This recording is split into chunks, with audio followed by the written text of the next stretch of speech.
Morning. We're on page 515. This is the last half of the chapter. And this is the end. The end of volume 3. The end of it all.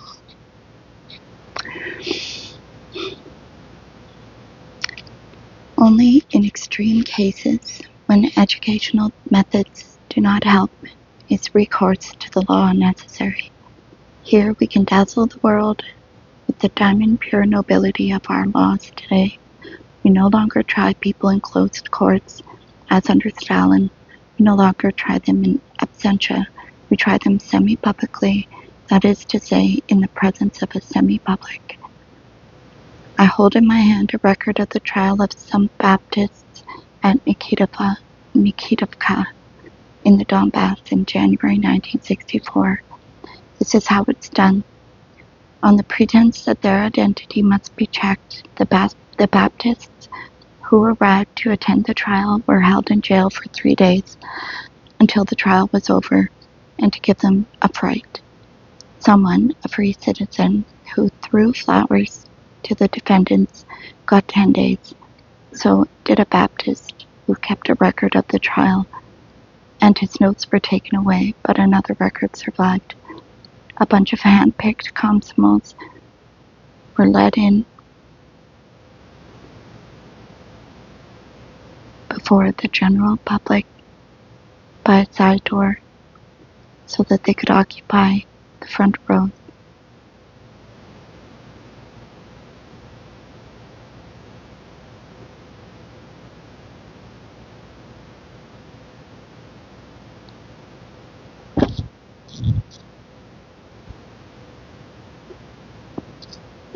Baby had a long night.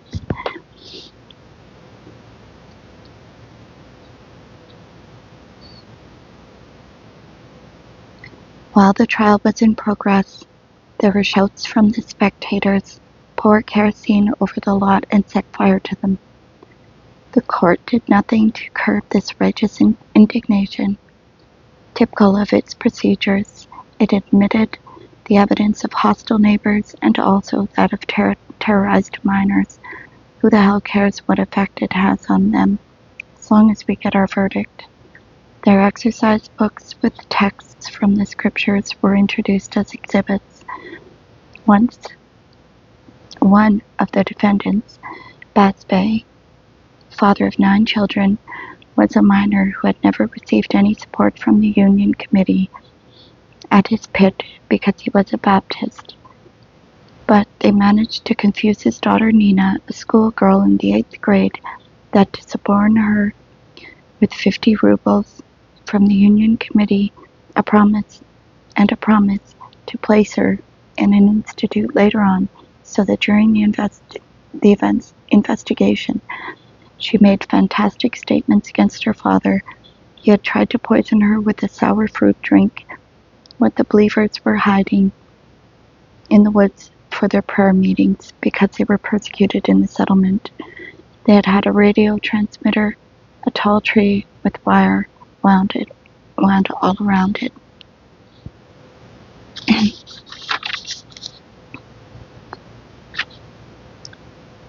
Afterward, these lying statements began to prey on Nina's mind.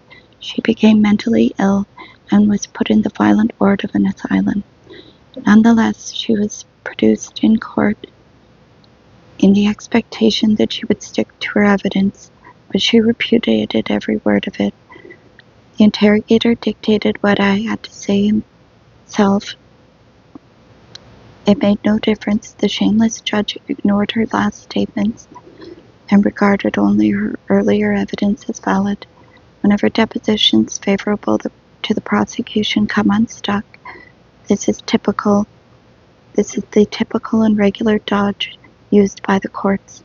They ignore what is brought out in court and base themselves on faked evidence obtained in the preliminary investigation. Now, what do you mean by that? It says here in your deposition, you testified during the investigation. What right have you to retract now? That's an offense too, you know. The judge is not at all interested in the substance of the case. In the truth, the Baptists are persecuted because they do not accept preachers sent by an atheist plenipotentiary of the state, but prefer their own. Under Baptist rules, any brother can preach the gospel. There is a directive from the Oblast Party Committee, but put them on trial, and forcibly take their children from them.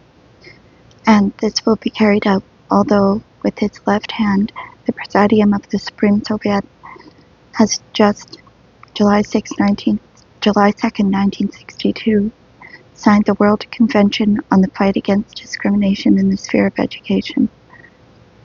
One of its points is that parents must be allowed to provide for the religious and moral education of their children in accordance with their own convictions. But that is precisely what we cannot allow. Anyone who speaks in court on the substance of the case, anyone who tries to clarify the issue, is invariably interrupted, diverted from its train of thought, deliberately confused by the judge who conducts the debate on this level. How can you talk about the end of the world when we are committed to the building of communism? This is from the closing statement made by one young girl, Zhenya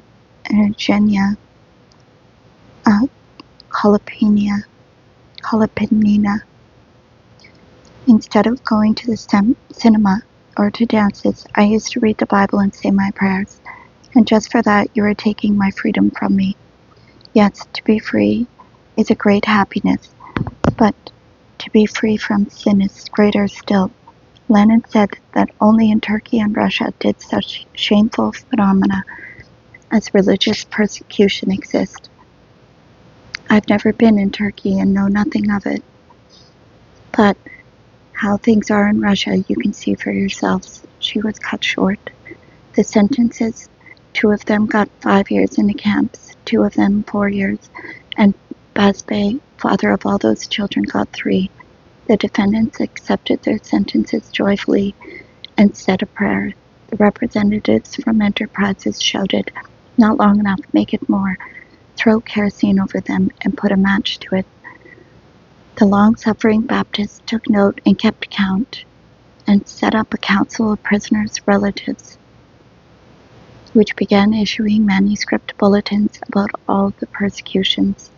From these bulletins we learned that from 1961 to June 64, 197 Baptists were condemned, 15 of them women. They are all listed by name. Prisoners' dependents, now left without means of support, have also been counted, 442, of whom 341 are under school age. The majority get 5 years of exile, but some get 5 years in a strict regime camp, narrowly escaping the hardened criminals' motley. 3 to 5 years of exile in addition, with 3 to 5 years. B.M. Sidorovets from Olshany in Kharkov Oblast got 7 years of strict regime for his faith. A 76-year-old Y.V. Arend was put inside as the whole Lazovoy family, father, mother, and son, Yevgeny M. Sorokin, a Group 1 disabled veteran of the Fatherland War, blind in both eyes, was condemned in the village of Sokolova,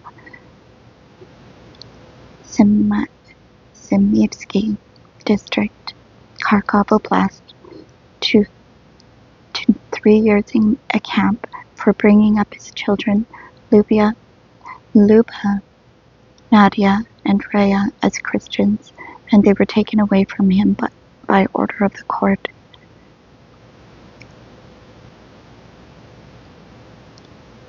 The court trying the Baptist M.I. Brodowski at Nikolaev October 6, 1966, was not too squeamish to use crudely faked documents, but the defendant protested.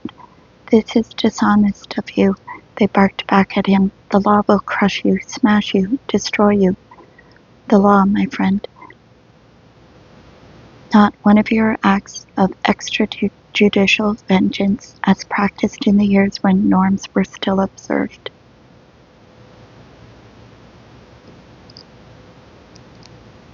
We recently got to know S. Karavansky's soul-chilling petition, which was transmitted from a camp to the outside world.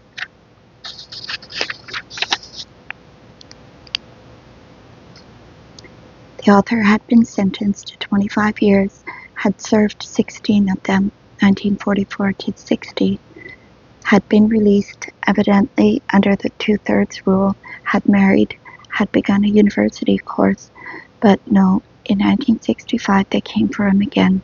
Get yourself ready, you still have 9 years to go. Where else is this possible? Under what other code of law on earth except ours? They had hung quarters round people's necks like iron collars, sentences which would end sometime in the 70s. Suddenly a new code is promulgated in 1961 with no sentence higher than 15 years. Even a first-year law student can see that those 25-year sentences are thereby rescinded. Only we do not agree that they are. Yell yourselves hoarse. Beat your head on the wall if you like. They are not rescinded. We feel, rather, that you should step back inside and finish your time. There are quite a few people like this, people who were not affected by the epidemic of releases under Khrushchev. The teammates, cellmates, transit prison acquaintances whom we left behind. We have long ago forgotten them in our new lives, but they still shuffle hopelessly, drearily, numbly about the same little patches of trampled earth, with the same watchtowers of barbed wire fences all around them. The faces of the papers change. The faces in the papers change. The speeches from platforms change. People fight against the cult and then stop fighting. But the 25-year prisoners, Stalin's godchildren, are still inside.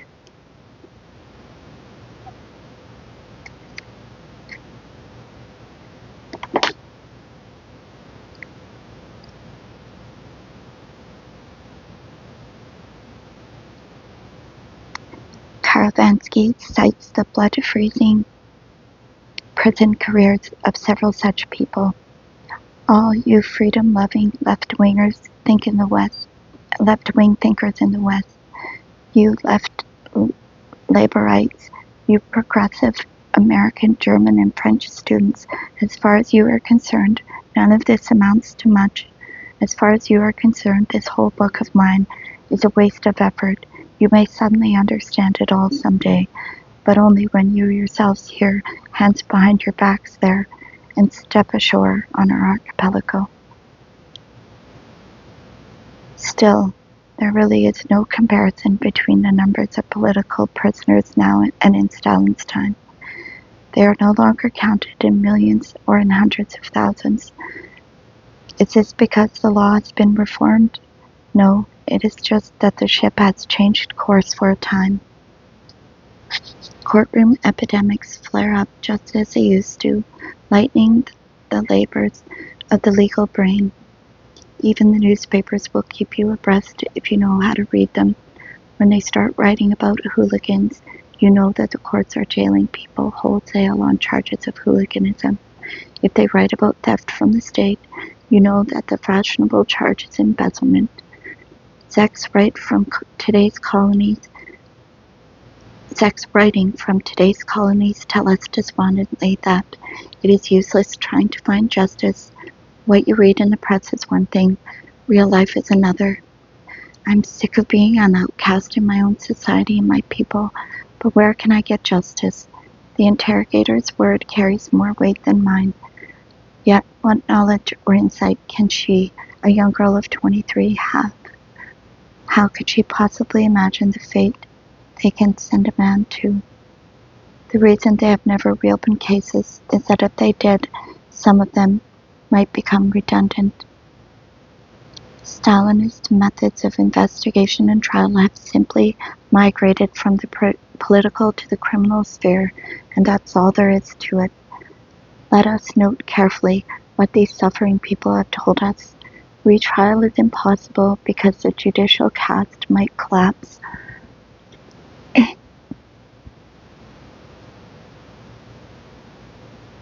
Nowadays, they use the criminal clause to make mincemeat of people, just as they once used Article 58.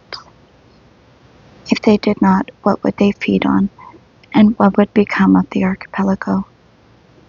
Briefly, suppose one citizen wishes to rid the world of another whom he dislikes, not of course straightforwardly with a knife between the ribs, but legally. What is the surest way of doing it? Formerly, he would have had to write a denunciation under Article 5810, but now he should just begin by consulting the professionals, investigating officers, policemen, court officials. That sort of citizen always has friends of this sort, to find what is in fashion this year. For what type of offender are the nets being laid? In which category are the courts required to increase their yield? Find the appropriate clause and stick with that in him. It is as good as any knife. Thus, a storm of accusations under the rape clause raged for a long time after Nikita, in a heated moment, ordered minimum sentences of 12 years. Thousands of hammers in every locality began busily riveting on 12-year fetters, for the smiths must never stand idle. Now this clause deals with delicate and very private matters. Weigh it carefully, you will see that in some ways it resembles Article 5810. The offenses covered by each are committed tete-a-tete. They are difficult to verify, they are shy of witnesses, and that is just what the courts require.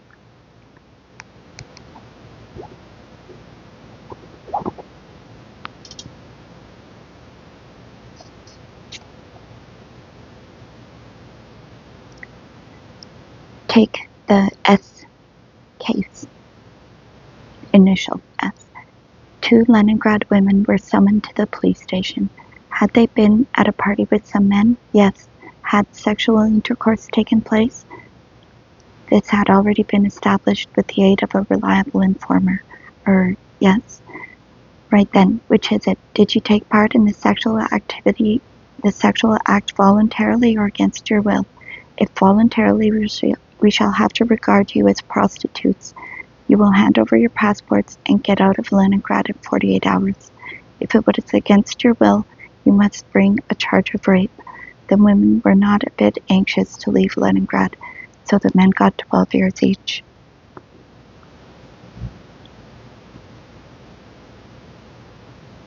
Our obtuse, our blinkered, our hulking brute of a judicial system can live only if it is infallible.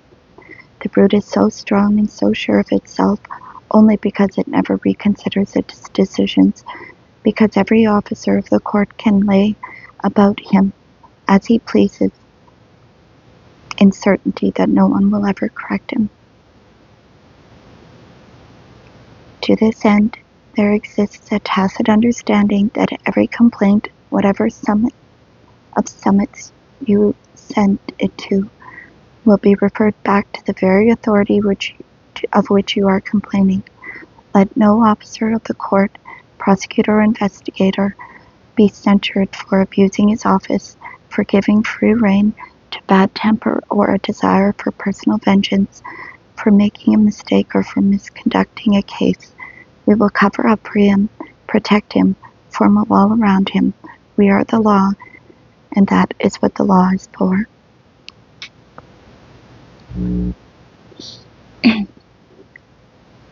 What is the good of beginning an investigation and then not bringing charges? Does this not mean that the interrogator's work is wasted? What is the good of a hearing without a conviction? Wouldn't the People's Court be letting the investigating officer down and wasting his time? What does it mean when an oblast court overturns the decision of a People's Court? It means that the higher court has added another botched job to of the oblast's record. Think of the discomfort you would be causing your comrades in the profession. What's the point of it? Once begun, as the result of a denunciation, let's say, an investigation must end without fail in a conviction, which cannot possibly be quashed. Above all, don't let one another down, and don't let the Ricom down. Do what they tell you. In return, they will see what you come to know, that you come to no harm. Another very important thing about the courts today, there is no tape recorder, no stenographer, just a thick-fingered secretary with the leisurely penmanship of an 18th century schoolgirl, laborious recording some part of the proceedings in the transcript. The record is not read out during the session, and no one is allowed to see it until the judge has looked it over and approved it. Only what the judge confirms will remain on record.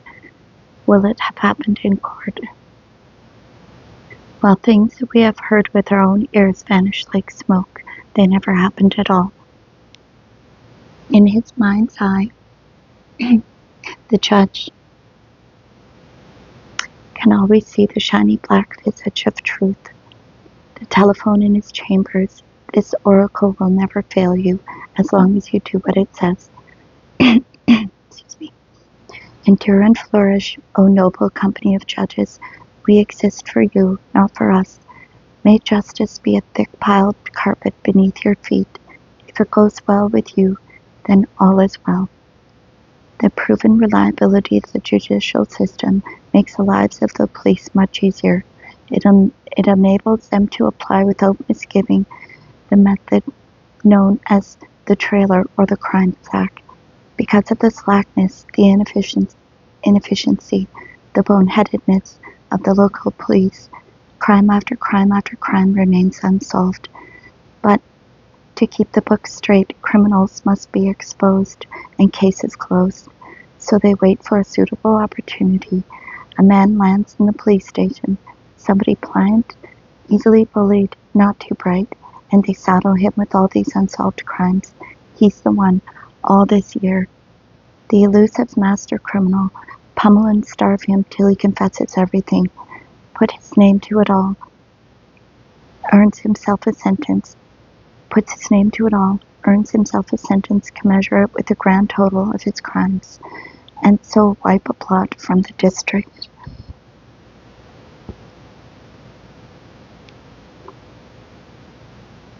The health society is much improved, since no sin goes unpunished, and the police in charge of criminal investigations are given prizes. The health of society has improved still further, and justice has been further reinforced in recent years. Since the cry went up that parasites should be seized, tried, and deported, the decree was also a partial replacement for the elastic 5810. Now only a memory. Accusations made under it proved just as insidious, just as flimsy, and just as irrefutable. They managed to use it against I, Brodsky, the poet. The meaning of the word was skillfully distorted from the start. Real parasites, highly paid drones, sat on the bench or at their bureaucratic desks, while sentences rained down on paupers with skills and an appetite for work, who knocked themselves out trying to earn a bit extra when the working day was over. How viciously, with the undying hatred of the overfed for the hungry, they fell upon these idlers. Two of Ad-Shubai's unscrupulous journalists had the effrontery to declare that parasites were not being banished far enough from Moscow. Banished.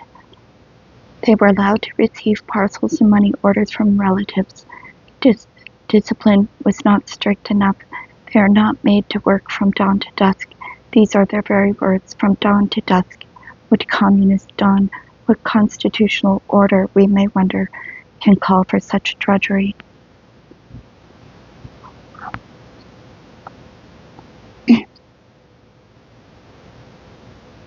We have listed several important streams which, together with the endless spate of embezzlers, ensure that the archipelago is continually replenished. Nor is it altogether wasted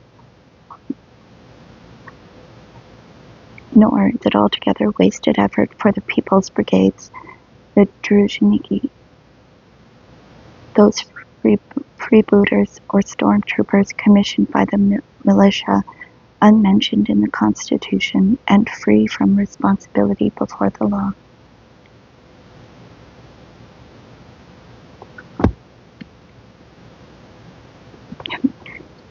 Coding.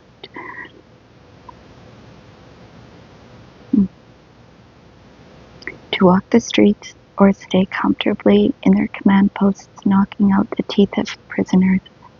Reinforcements flow into the archipelago, and although we have had a classless society for so long, although the glow of communist conflagration half fills the sky, we are used to the idea that crime never ceases, never decreases, and indeed that no one now seems to promise any such thing. In the 1930s, they assured us, we're almost there, just a few more years. They don't even make such statements anymore. The law in our country, in its might and its flexibility, is unlike anything called law anywhere else, anything called law elsewhere on earth. It's unlike anything called law elsewhere on earth. The stupid Romans had a formula. The law has no retroactive force. With us, it has. An old reactionary proverb may mutter, laws aren't written for what's gone and done. In our country, they are. If a modish new decree comes out and the law itches to supply it to persons already in custody to apply it, why not let it do so?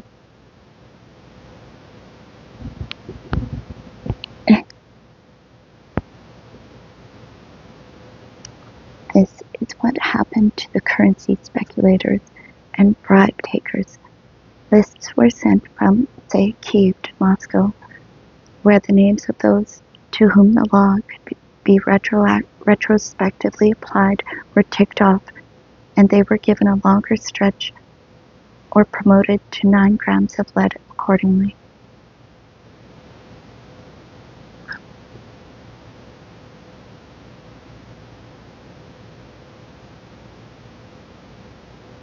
Then, again, in our country, the law is clairvoyant. You might suppose that before a trial takes place, the course of the hearing and the verdict would be unknown, but you may find socialist legality publishing all this before the trial takes place. How can it know? Just ask yourself. Then again, Soviet law has forgotten all about the sin of bearing false witness, and simply does not regard it as a crime. A legion of false witnesses thrives in our midst. They go stately on their way to an honorable old age, bask in a golden sunset at the end of their days. Ours is the only country in the world and in history to pamper perjurers.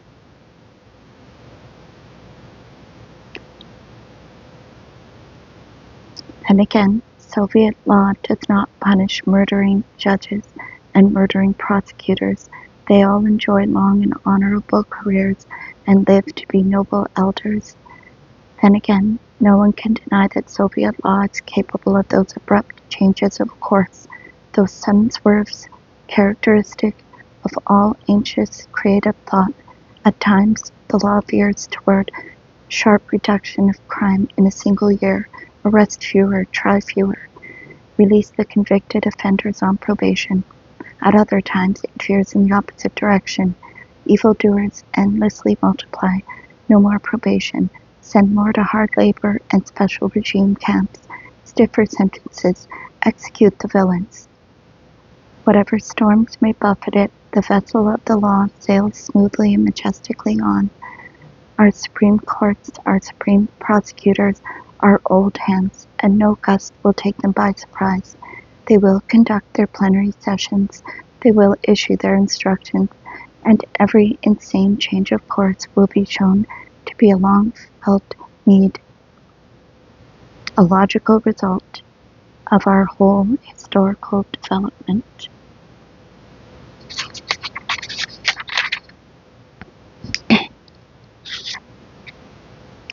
Prophetically envisaged in the one true doctrine. The vessel of Soviet law is ready for the sharpest turn.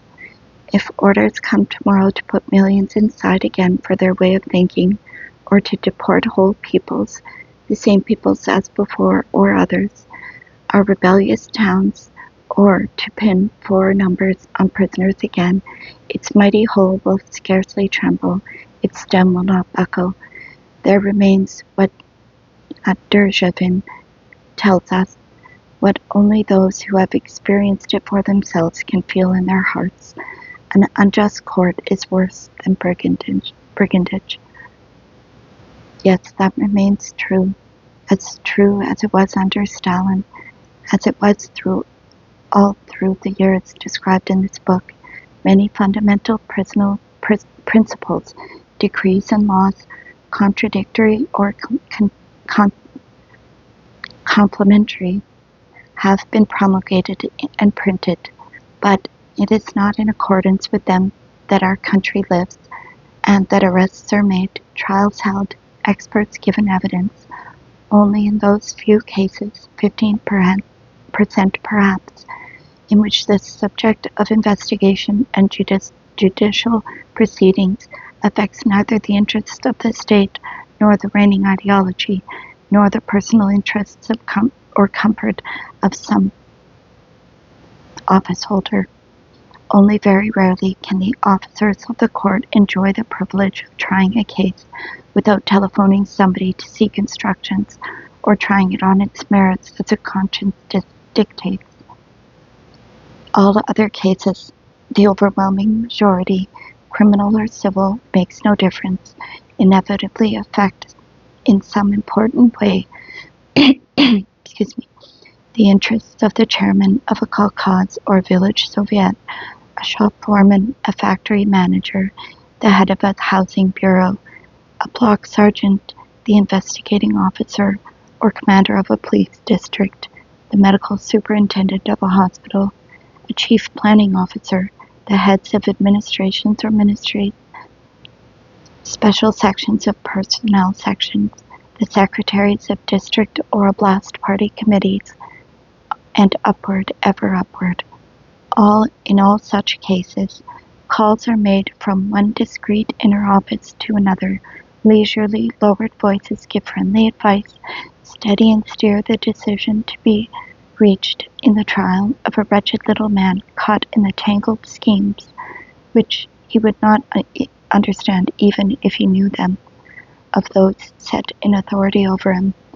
The naively trusting little newspaper reader goes into the courtroom conscious that he is in the right. His reasonable arguments are carefully rehearsed, and he lays them before the somnolent, mask-like faces on the bench, never suspecting that sentence has been passed on him already, that there are no courts of appeal, no proper channels of due procedures through which a malignant and a corrupt, a soul-searingly unjust verdict can be undone. There is only a law, and its bricks are laid in a mortar of lies. We called this chapter the law today. It should rightly be called There is no law. The same treacherous secrecy, the same fog of injustice still hangs in our air, worse than the smoke of city chimneys. For half a century and more, the enormous state has towered over us, girded with hoops of steel. The hoops are still there. There is no law.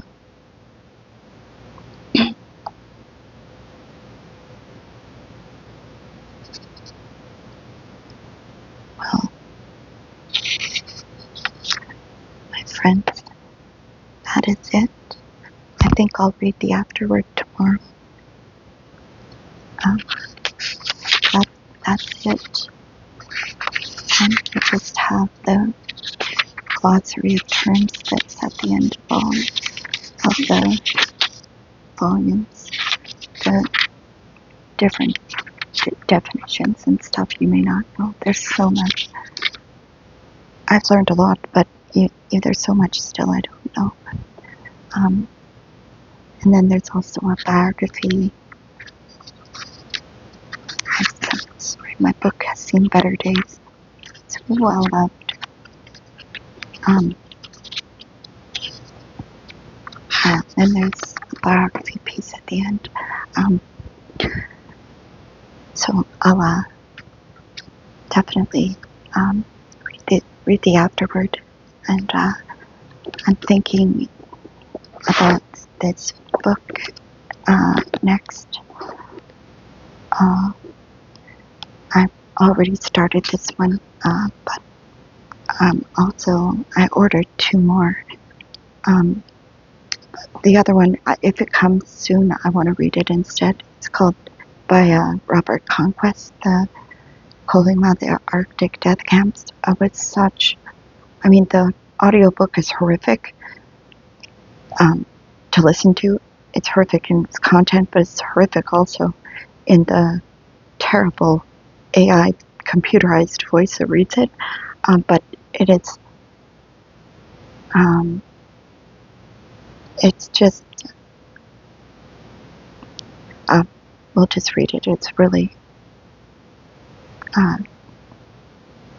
it's so terrible to know that people suffered and endured stuff like that. I really want to read that one because I don't think a lot of people are aware of it. And it's really, really well done. This one as well, I want to read. And I've got another one. But we'll see. I have a couple other books I want to read too, but it depends on how I feel. Anyway, that's it. Thank you so much for being with me. To the end. And until next time.